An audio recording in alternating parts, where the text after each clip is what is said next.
Olá, estudantes do curso Cartas da Prisão. Estamos estudando 4 cartas: Filemon, Colossenses, Filipenses e Efésios. E essa é a última aula da carta que Paulo escreve a Filemon. Nós vamos estudar dos versículos 15 até o versículo 25. Eu quero começar a aula lendo essa passagem com você e para você. Se você estiver com a sua Bíblia, é muito importante você dar uma lida também no texto, para que você possa ter aí uma boa compreensão de tudo aquilo que a gente vai conversar durante esse tempo. Pois acredito que ele veio a ser afastado de ti temporariamente, a fim de que o recebas para sempre. Paulo está falando desse afastamento de Onésimo, de Filemon, e agora ele orientando Filemon a recebê-lo de uma maneira muito graciosa. Não como escravo, antes muito acima de escravo, como irmão caríssimo, especialmente de mim, e com maior razão de ti, quer na carne, quer no Senhor. Se, portanto, me consideras companheiro, recebe-o como se fosse a mim mesmo. E se algum dano te fez, ou se te deve alguma coisa, lança tudo em minha conta. Eu, Paulo, de próprio punho o escrevo, eu pagarei, para não te alegar que também tu me deves até a ti mesmo. Sim, irmão, que eu receba de ti no Senhor este benefício. Reanima-me o coração em Cristo, certo? Como estou, da tua obediência eu te escrevo, sabendo que farás mais do que estou pedindo. Eu, ao mesmo tempo, prepara-me também pousada, pois espero que por vossas orações vos serei restituído. Saúdam-te Epáfras, prisioneiro comigo em Cristo Jesus, Marcos, Aristarco, Demas e Lucas, meus cooperadores. A graça do Senhor Jesus Cristo seja com o vosso espírito. Vimos nas aulas anteriores esse processo de reconciliação que Paulo está tratando entre Filemon e Onésimo, um escravo fugitivo que havia trazido um prejuízo ao seu senhor, que era considerado inútil, mas a partir do Evangelho, da transformação do Evangelho em seu coração, passa a ser útil, alguém que Paulo passa a ter um profundo carinho, e agora Paulo está tratando desse processo de reconciliação, desse conflito que havia acontecido entre Filemon e Onésimo. E ele começa dizendo que Onésimo foi afastado de Filemon temporariamente. Quando Filemon ficar sabendo que Onésimo, seu escravo fugitivo, voltou, Paulo não quer que ele veja apenas Onésimo na sua frente. E aqui está o clímax, o grande momento dessa carta. Ele quer que Filemon veja o próprio Paulo. E essa é a base da carta. É que Filemon receba o seu escravo, mas que ele não olhe mais para Onésimo na perspectiva de enxergar aquele escravo fugitivo, um homem que havia trazido sobre ele um profundo prejuízo, mas que ao enxergar Onésimo, ele possa ver Paulo chegando diante dele, e aí muda toda a questão da tratativa de Onésimo em relação a Filemon, ou de Filemon em relação a Onésimo. O que estamos vendo aqui é um exemplo vivo da prática cristã de reconciliação. O Evangelho da reconciliação, que tem como objetivo nos reconciliar com Deus e nos reconciliarmos uns com os outros. E Paulo agora está trazendo um fato prático, algo encarnacional nessa relação entre os seus dois amigos. Esta carta mostra quão caro isso é, mas também quão explosivo, onde em seu mundo a reconciliação precisa acontecer hoje. Então, durante essa aula, eu gostaria que você fosse avaliando tudo aquilo que a gente está conversando e trazendo sobre a sua vida uma aplicação prática, pessoal, onde o evangelho da reconciliação precisa acontecer na sua vida, no seu mundo. Qual é a relação que precisa acontecer, esse fato de aproximação, de afeto, de acolhimento?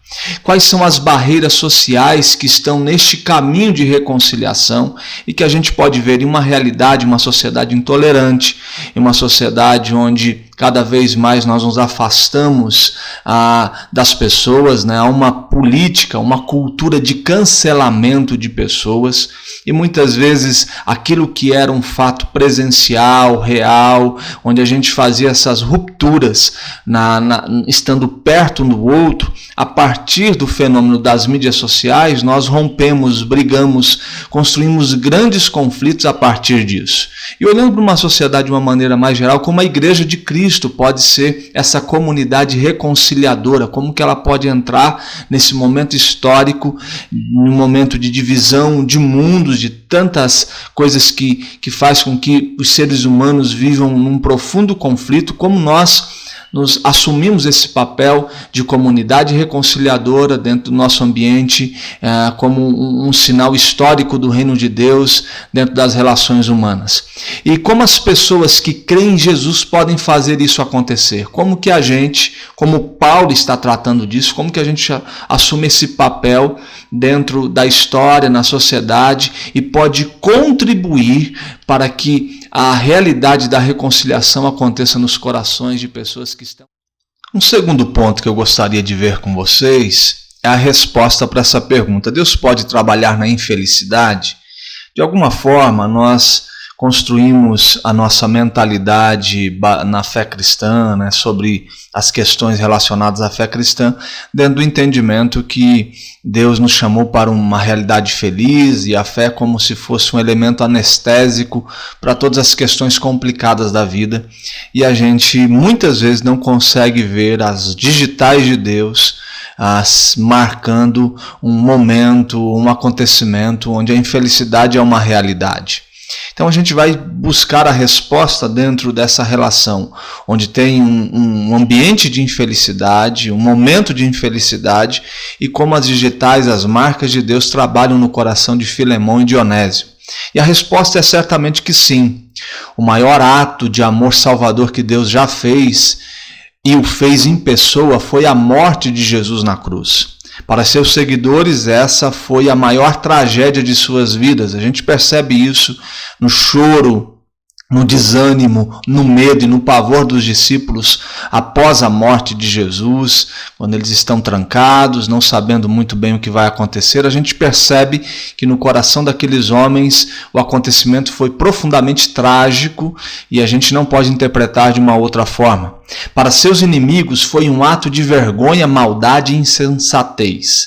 De algum modo, ao longo de todo o Novo Testamento, tudo isso foi posto junto, de modo que a cruz de Jesus se torna o ponto pelo qual Deus, em seu amor soberano, toma a dor e o pecado do mundo e lida com isso por si mesmo. Ou seja, é um conflito onde o Deus Pai e o Deus Filho está resolvendo os nossos problemas. A cruz é esse símbolo onde o Deus Pai escuta o grito de desamparo do seu Filho, e naquele instante eles estão resolvendo o nosso conflito, eles estão pacificando a nossa relação com Deus a partir da morte de Jesus, e isso é um ato do amor soberano de Deus que carrega sobre si, sobre os ombros do seu Filho, os nossos pecados, e a gente não pode enxergar isso como um ato simples, sem ver nisso a grande tragédia e a grande dor desse acontecimento.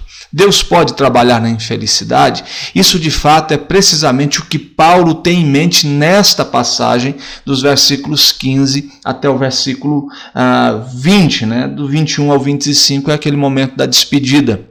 É precisamente o que Paulo tem em mente. Ele não menciona a cruz aqui, ao contrário, ele aplica a cruz de Cristo.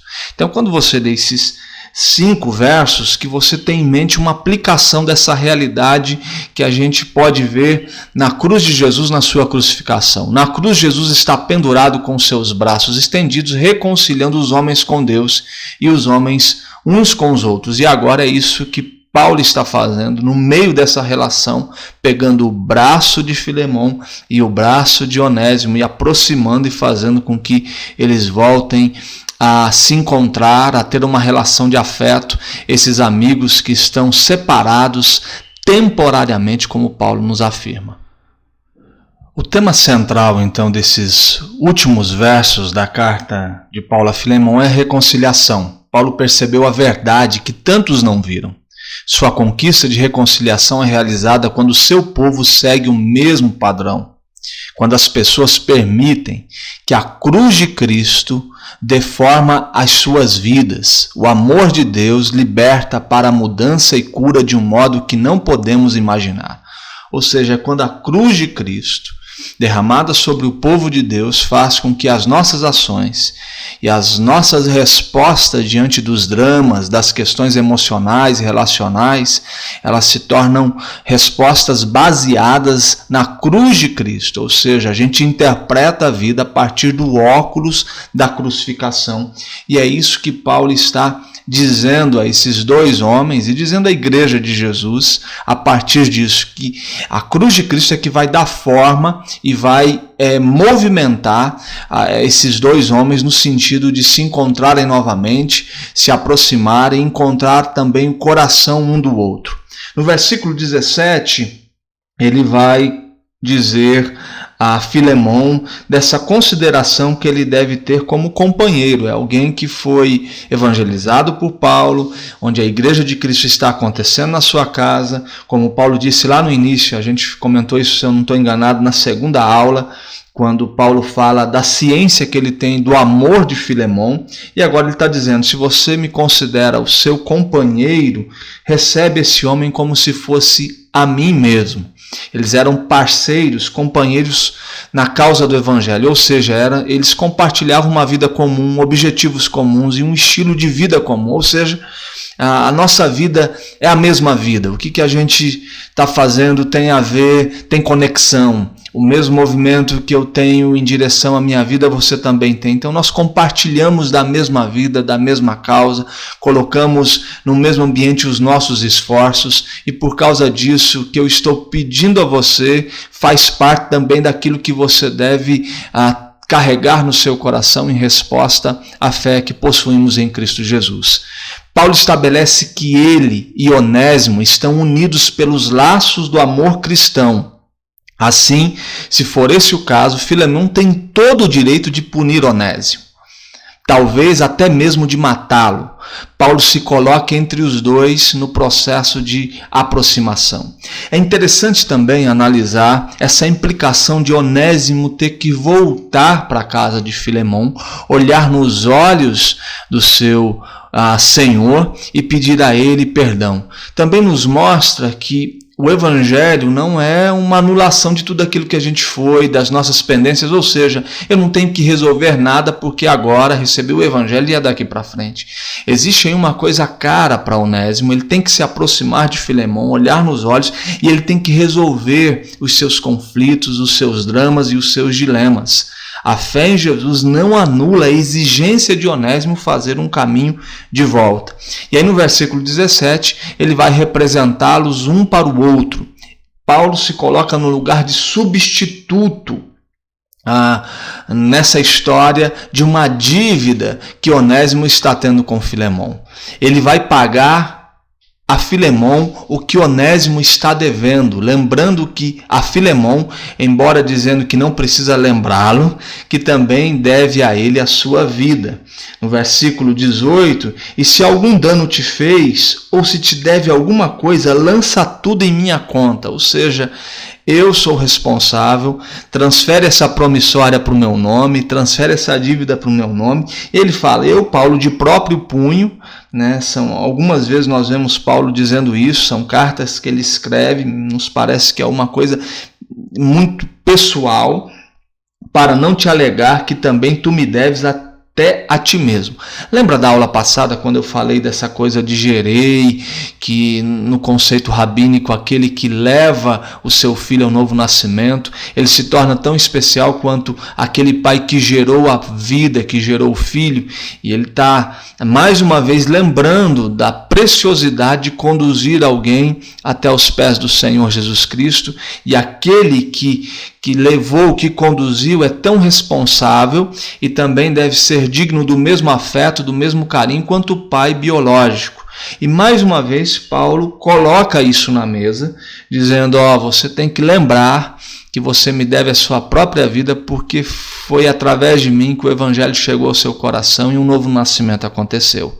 E ele está dizendo que ele está pronto para pagar a dívida, nos lembra de um fato, e a gente vai ver isso no próximo slide. Não dá para olhar esses versos 18 e 19 e não lembrar desses braços de Cristo aberto, nos reconciliando uns com os outros e com Deus. E Paulo, nesse instante, está representando isso, que ele ficará no lugar de risco e dor, com os braços estendidos em direção ao escravo e ao Senhor, e ele vai suportar a pressão que essa relação causa no coração dos dois e por tudo aquilo que eles haviam experimentado. Nós não estamos aqui tratando de uma coisa simples. Há um escravo fugitivo, considerado inútil, que causou um grande prejuízo ao seu senhor. Recebê-lo em casa é uma coisa difícil para Filemon, difícil de explicação diante daquelas pessoas que trabalham para Filemon, difícil explicar isso também para aquelas pessoas que estão ali fazendo parte da sua família. Não é uma coisa que simplesmente é resolvida entre os dois e Paulo, mas tem toda uma interpretação que passa pela cabeça das pessoas que estão cercando a realidade e o mundo de Filemon. Então há uma pressão, há uma dor, há um risco, e Paulo assume esse lugar da reconciliação. Sem dúvida, olhar para essas declarações e não lembrar da redenção em Cristo é impossível. Nós estamos percebendo aqui de maneira clara a cruz de Cristo se tornando uma realidade de aproximação e de reconciliação esses dois homens. E Paulo, nessa figura, nos lembra muito aquilo que Cristo proporcionou pelas nossas vidas. No versículo 20, sim, irmão, que eu receba de ti no Senhor este benefício. Reanima-me o coração em Cristo. O que Paulo pede a Filemon é que seu escravo Onésimo seja aceito novamente em sua casa, em seu emprego antigo e como irmão em Cristo. No versículo 21, certo como estou da sua obediência, eu te escrevo, sabendo que farás mais do que estou pedindo. Isso pode referir-se a dar a Onésimo sua liberdade. Como filho pródigo, que somente pede para ser considerado um dos seus servos da casa de seu pai, ele receberá surpreendentes boas-vindas de um filho. Mais um texto que a gente pode aplicar nessa realidade é esse filho pródigo que chega dizendo: não, eu vou lá, serei simplesmente um servo na casa de meu pai, serei tratado como um servo. E quando ele está se aproximando, o pai vai ao seu encontro, recebe com acolhimento, abraço, dá a ele uma festa. Você vai ver isso em Lucas capítulo 15, a partir do versículo 11, essa história carregada de graça, de amor, de perdão, de reconciliação, de misericórdia, que agora Onésimo também retrata isso de uma maneira prática ao ser recebido na casa de Filemon, e a esperança de Paulo é que ele seja tratado como um filho, não dando a ele o devido castigo e não dando a ele simplesmente o que ele merece. A graça de Deus que se derramou sobre o coração de Filemon deve conduzi-lo, levá-lo a oferecer algo mais àquele que havia lhe causado um grande prejuízo.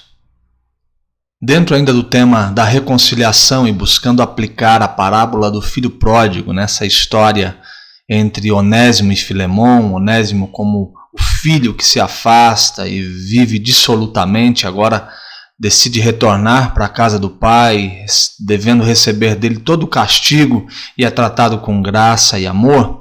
Como na história do filho pródigo, certamente haverá muitas reclamações. Por que Onésimo deveria ser premiado por ter fugido? Por que esse homem deveria ser recebido como Paulo e ter todo um tratamento digno, respeitoso e carinhoso? O que ele fizera para merecer isso? Ou seja, será que vale a pena então ser irresponsável e tratar o meu Senhor de maneira indevida, e como prêmio disso eu ainda recebo todo esse tratamento de afeto? A gente só pode dizer que os filhos de Deus são tratados e respondem a partir da graça de Deus que nós mesmos recebemos. Ou seja, isso é graça, isso é amor de Deus, é a maneira como Deus nos tratou, e a gente precisa também derramar esse mesmo tratamento diante das pendências relacionais que carregamos. À medida que estamos sendo perdoados ou que fomos perdoados, estamos também perdoando.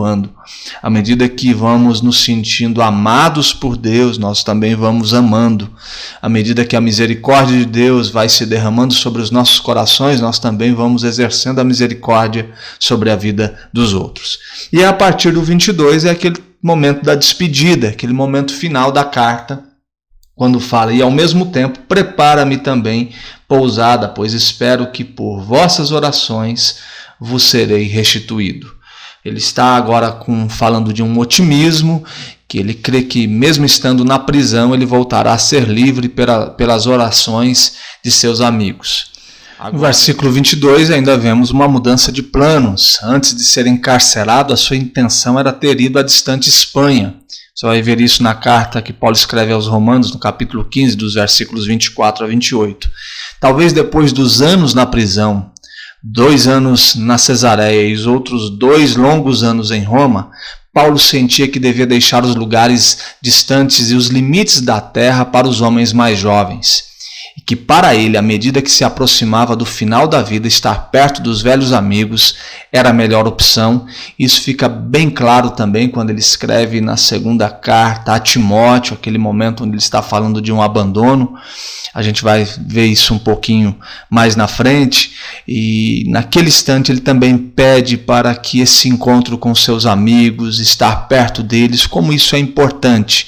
Como essa relação e esses companheiros têm um lugar especial no coração de Paulo. E no versículo 22, quando ele fala desse desejo de encontrar-se com Filemão em sua casa, de ter um tempo com ele, vai nos mostrando que Paulo começa a direcionar a sua vida para esses encontros significativos que ele construiu dentro do reino de Deus. Ainda nesse tom de despedida, chegamos no versículo 23, quando ele começa uma lista de saudações aos mesmos camaradas que encontramos em Colossenses, na sua sessão final, as pessoas, esses companheiros que estão sempre com ele.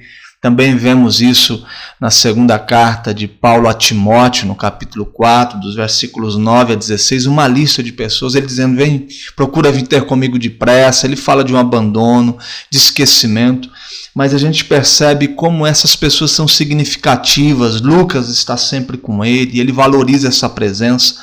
Interessante como ele fala que esses homens têm sido um lenitivo, ou seja, têm acalmado o seu coração, como se fosse uma espécie de um remédio para a alma, para o coração, um oxigênio, uma alegria diante das grandes lutas, conflitos, prisões, das angústias que Paulo vivia, pelas pressões externas que ele vivia.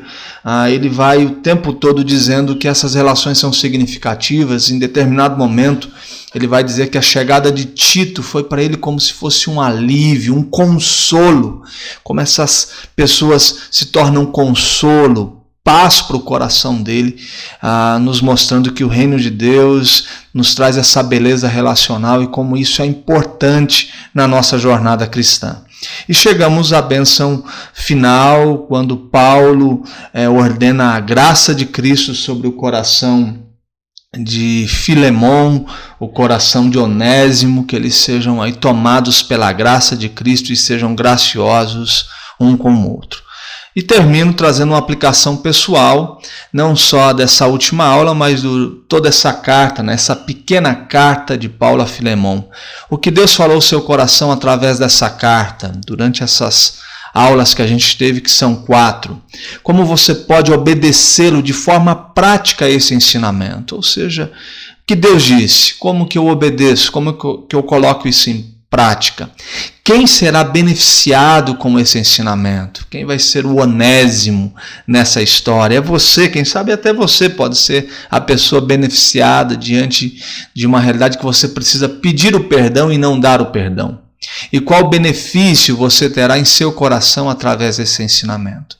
Como essa carta que nos mostra um tratamento de reconciliação, visitando o coração de Filemão e de Onésimo, como essa carta também sendo derramada sobre o nosso coração pode nos trazer um benefício enorme.